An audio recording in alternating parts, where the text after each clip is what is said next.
A day in my life as a furry cat here in Mongolia.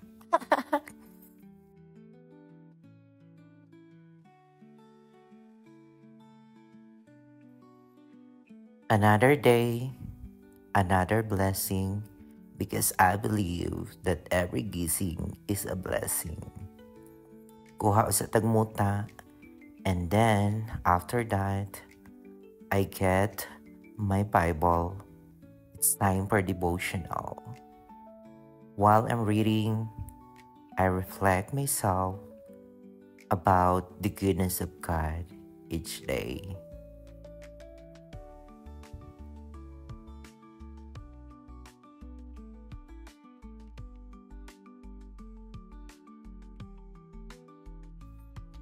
It's time to pray kasi kailangan natin yan guys para protektado tayo sa buong maghapon. And now, it's time to fix my bed. Kasi guys, mahirap talagang hindi ayusin ang bed. Bago dapat umalis tayo sa bed natin ay dapat malinis na siya. Kasi para pagbalik natin, maganda siya tingnan. And then for now, I fix my outfit for today kasi medyo malamig nga sa labas. And then, nagpainit na tayo ng water para ma-warm ang ating mga sarili guys. Pagkatapos niyan, nagluto na rin ako ng aking kanin. Oh wait, iinitin ko lang pala. O ayan, meron pang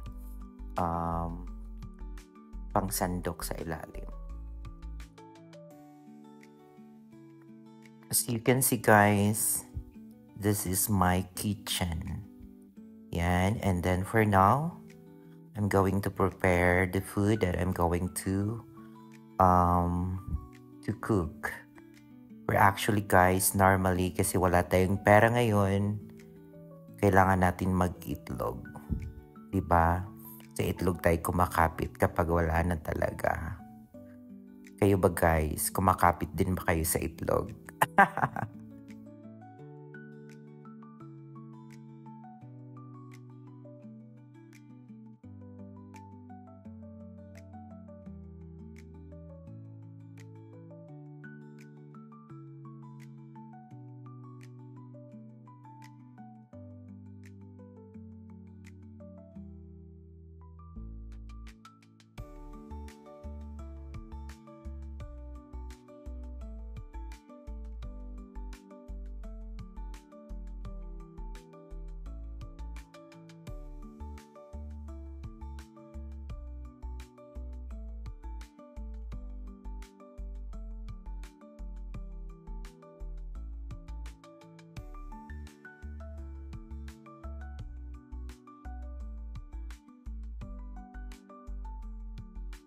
So ayan na nga, it's already cooked. Pero hindi pa talaga tayo perfect magluto ng itlog guys. But actually, it's very easy to cook, right? Okay, super yummy talaga siya. So for now, it's time to take a bath. Ang haba pala ng hair ko guys, kaya ang hirap niyang trapuhan guys. Pasensya na at nakita yung mga ko. Ayan guys, magpapugi muna tayo. And then after that guys, magbihis na tayo. Maglagay tayo ng roll-on guys para hindi mangamoy. Or yun nga, may kasabihan tayo na mas matapang ka pa sa kanya kapag hindi ka nakalagay. Kaya maglagay na guys para hindi mangangamoy ang iyong liki-liki.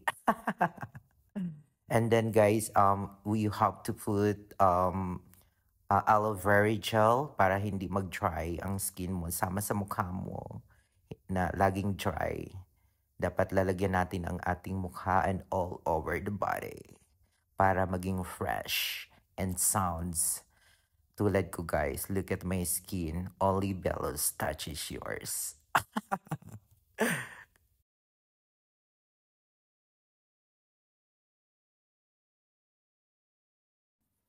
Then we need to exercise. We need to galaw-galaw guys kasi para ma-stretch ang ating mga hay, hay, hay, hay. Oh, hay. Okay, so yan guys. Sarap sa pakiramdam kapag mag-exercise kahit mga ilang minuto lang para ma-warm up ang ating body before tayo sasalang sa ating work. And then for today, ayun guys, ito yung ulam ko. Yung pagkain ko pala, kailangan may fruits tayo guys. You need fruits in our body para magkaroon ng fluid. Fluid. Sorry for that term. Kailangan matubig talaga ang ating katawan guys para panglaban lalong-lalo na the weather here is so cold and you have to fight the stamina para maka-survive ka sa lamig guys. Imagine ang mataas na guys na cold air is -30. Pati yung ano ko guys, yung mga kasukasuan ko guys, grabe. Hindi ko na talaga kinaya. Pero kakayanin para sa pangarap. Kasi alam natin guys, na kapag may pangarap ka, kaya mo. At walang makakapigil sa'yo. Kain tayo guys. And then, kailangan ang damit mo guys ay doble-doble. So dito ay meron ka ng t-shirt.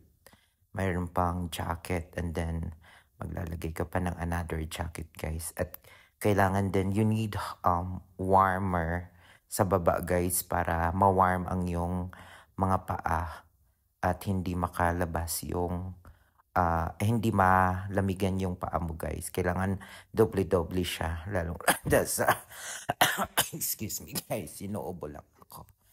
Pasensya na. Okay, so ayan. Ako'y papunta na po sa school. Nag-aayos ako. Yan ang isa sa pinaka-struggle dito guys kasi matatagalan ka sa pagsuot ng mga doble-dobling damit. Lalong-lalo na guys. At kailangan mo din pa-cute guys. Yan, pa-cute lang.